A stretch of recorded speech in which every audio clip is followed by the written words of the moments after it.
أعوذ بالله من الشيطان الرجيم بسم الله الرحمن الرحيم يا أيها الناس اعبدوا ربكم الذي خلقكم والذين من قبلكم لعلكم تتقون الذي جعل لكم الأرض فراشا والسماء بناء وأنزل من السماء ماء فأخرج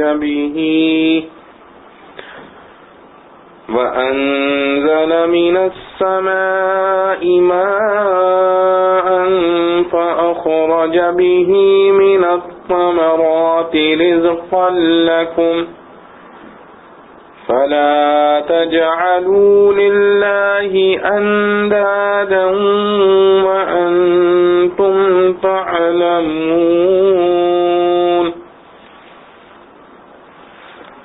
O man, worship your Lord who created you and those before you, so that you may become God-fearing, who made the earth a bed for you and the sky a roof, and sent down water from the sky, then through it brought forth out of fruits provision for you. So do not set up parallels to Allah when you know. A review of verses linked together. The second verse of the Surah Al-Baqarah provides the answer to the prayer made in the Surah Al-Fatiha, Ihdina as-sirata al-mustaqim, guide us in the straight path. That is to say, the guidance man has prayed for is present in this book. For the Holy Quran is from the beginning to the end a detailed account of the straight path. Then the surah proceeds to divide man into three groups, according to whether they accept the guidance of the Holy Quran or not. Three verses speak of the true and God-fearing Muslims who not only accept but also act upon the guidance, and the next two verses of those disbelievers who oppose it openly. Then come 13 verses dealing with the hypocrites who are hostile to this guidance, but for the sake of petty worldly interests or in seeking to harm the Muslims, try to keep their disbelief concealed and to present themselves as Muslims. Thus, the first 20 verses of the surah, in dividing men into three groups on the basis of their acceptance or rejection of the guidance, indicate that the proper criterion for dividing men into groups is neither race or color, nor language, nor geography, but religion. Hence those who believe in Allah and follow the guidance He has provided in the Holy Quran form one nation, and those who disbelieve form a different nation.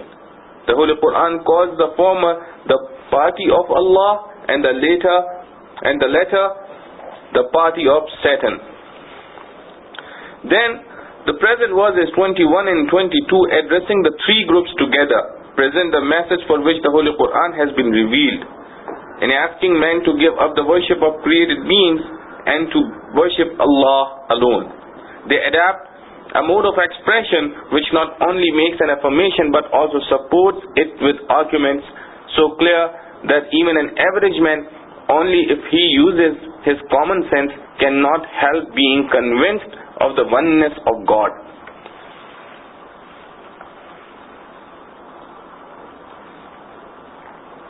Commentary. In starting the address, verse 21 uses the Arabic word an-nas, which signifies man in general, or man as such. So the word covers all the three groups we have just mentioned, and the message delivered by the verse is U'budu rabbakum, worship your Lord. The Arabic word ibadah, worship, connotes expending all energies one has in total obedience to somebody and shunning all disobedience out of one's awe and reverence. We have Earlier I explained the meaning of the word Rabb, one who gives nurture. Let us add that the choice of this particular name from among the beautiful names of Allah subhanahu wa ta'ala is very meaningful in the present context. For the affirmation has thus been combined with the argument in a very short sentence. The word Rabb indicates that only He is or can be worthy of being worshipped.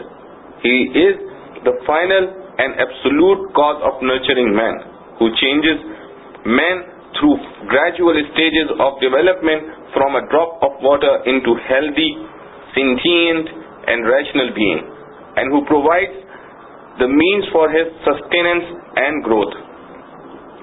This truth is so obvious that even an ignorant or intellectually dull man would, on a little reflection, not fail to see and admit that such a power of nurturing can belong only to Allah and not a created being. What can a creature do for man when it owes its very existence to the Creator? Can a needy one come to the help of another? And if it appears to be doing so, the act of nurturing must in reality and ultimately belong to the one being on whom both have to depend in order to exist at all. So, who else but the Rabb can be worthy of adoration and worship? The sentence is addressed to all the three groups of men, and for each it has a different meaning. Worship your Lord. The phrase calls upon the disbelievers to give up worshipping created beings and to turn to the Creator. It asks the hypocrites to be sincere and true in their faith.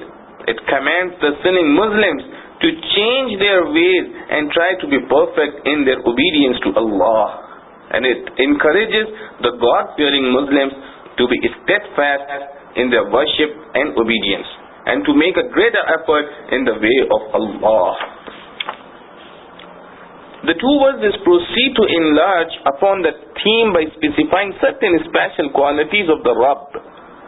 الَّذِي خَلَقَكُمْ وَالَّذِينَ مِن قَبْلِكُمْ, who created you and those before you.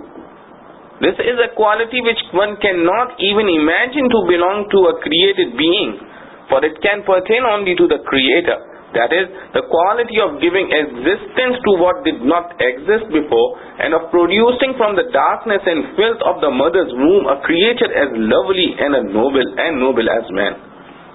And adding to the phrase, الَّذِي خَلَقَكُمْ, who created you? The word وَالَّذِينَ مِن قَبْلِكُمْ, and those before you. The verse shows that Allah alone is the creator of all mankind. It is also significant that the verse mentions only those before you and not those who will come after you. And through this omission suggests that there will not be any ummah, a traditional community formed by all the followers of a prophet, to succeed the ummah of the Holy Prophet sallallahu alaihi wasallam, for no prophet will be sent down after the last prophet sallallahu alaihi wasallam, and hence no new ummah will arise.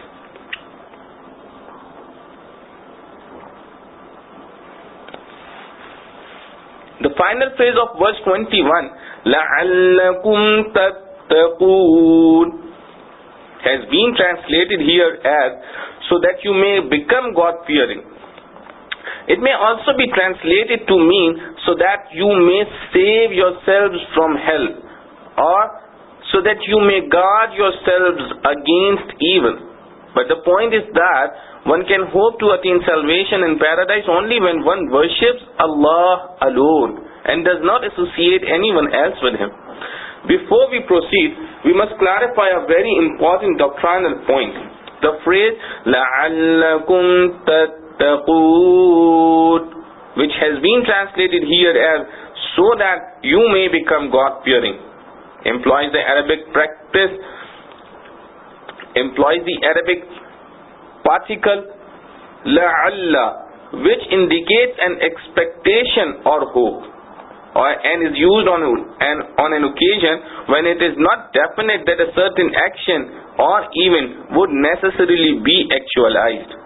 Now, if one does really possess Iman, faith, and does really believe in Tawheed, one would in consequence definitely attain salvation and go to heaven, as Allah subhanahu wa ta'ala himself has promised. But here the certainty has been expressed in terms of an expectation or hope in order to make men realize that no human action by itself and in itself can bring salvation as a necessary reward. One can attain salvation and go to heaven only by the grace of Allah alone. The ability to perform good deeds and Iman itself is only a sign of divine grace, not the cause.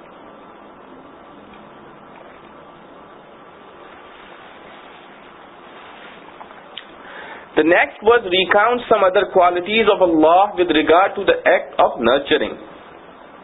With the difference that while verse 21 spoke of the bounties of Allah pertaining to the human self, verse 22 speaks of those pertaining to man's physical environment. Since man's being basically has two dimensions, one internal, anfus, and the other external, afaq, the two verses in a summary way encompass all the kinds of blessings that descend on men from Allah. Among the cosmic bounties, the first to be mentioned is the earth, which has been made a bed for men. It is neither soft and fluid like water on which one cannot settle, nor hard like stone or steel that should make it difficult to be harnessed for men's purposes, but has been given a middle state between the soft and the hard for man to utilize it conveniently in his daily life. The Arabic word firash, bed, which literally means some things is spread out, does not necessarily imply that the earth is not round, for the great globe of the earth, in spite of being round, appears to be flat to the onlooker. And the usual way of the Holy Quran is to describe things in an aspect which should be familiar to an average man, literate or illiterate, city dweller or rustic.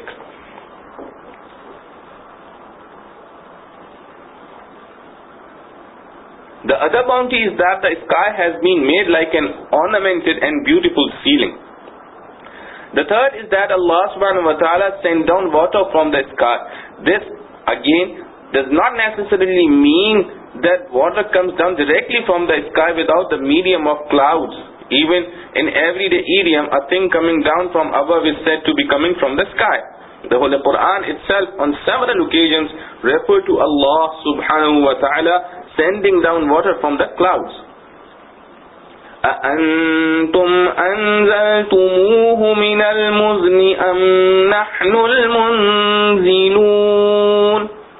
Did you send it down from the clouds, or did we send it? وَأَنزَلْنَا مِنَ الْمُعْصِرَاتِ مَاءً ثَجَّاجًا, and have sent down from the rain clouds abundant water. The fourth bounty is to bring forth fruits with this water and to provide nourishment to men from them. The first three of these bounties are of an order in which man's effort or action, his very being even, does not enter at all. There was no sign of man when the earth and the sky already existed, and cloud and rain too were performing their functions. As for these things, not even an ignorant fool could ever fancy that all this cloud be the work of a man or an idol, or of created being. In the case of producing fruits and making them serve as nourishment for men, however, a simpleton may, on a superficial view, attribute this to human effort and ingenuity. For one can see man digging the earth, sowing the seed, and protecting the plants. But the Holy Quran has, in certain verses, made it quite clear that human effort has nothing to do with the act of growing trees and bringing out fruits. For human activity accomplishes nothing more than removing the hindrances to the birth and growth of a plant, or protecting it from being destroyed. Even the water which feeds the plant is not the creation of the farmer. All he does is to make the water reach the plant at the proper time in a proper quantity. The actual birth and growth of the tree and the putting forth of leaves, branches, and fruits is the work of divine power and of no one else. Says the Holy Quran, أَفَرَأَيْتُم مَّا تَحْرُثُونَ أَأَنْتُمْ تَزْرَعُونَهُ أَمْ نَحْنُ الزَّارِعُونَ.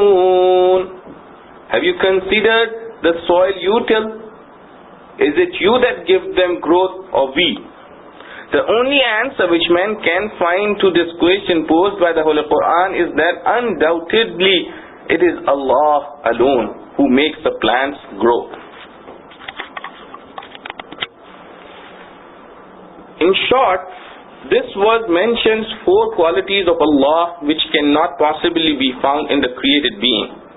Having learned from these 2 verses that it is Allah and no one else who brings man into existence out of nothingness and provides the means of his sustenance through the earth, the sky, the rains and the fruits, one cannot, if one possesses a little common sense, help acknowledging that Allah subhanahu wa ta'ala and no one else is worthy of all worship and obedience, and that the ultimate iniquity is to turn away from Him who made man exist and gave him the means of survival and growth, and to prostrate oneself before others who are as helpless as man.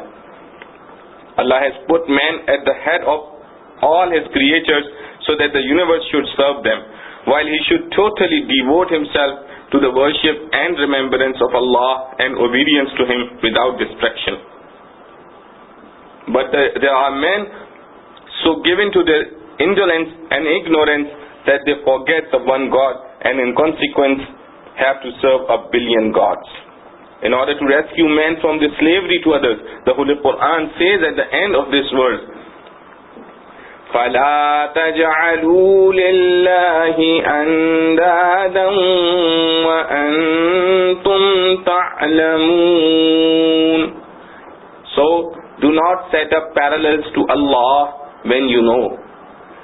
That is to say, once one has understood that in reality Allah alone is the creator and the provider, one will have also understood that no one else can be worthy of worshipping and of being associated with Allah as an equal or rival God.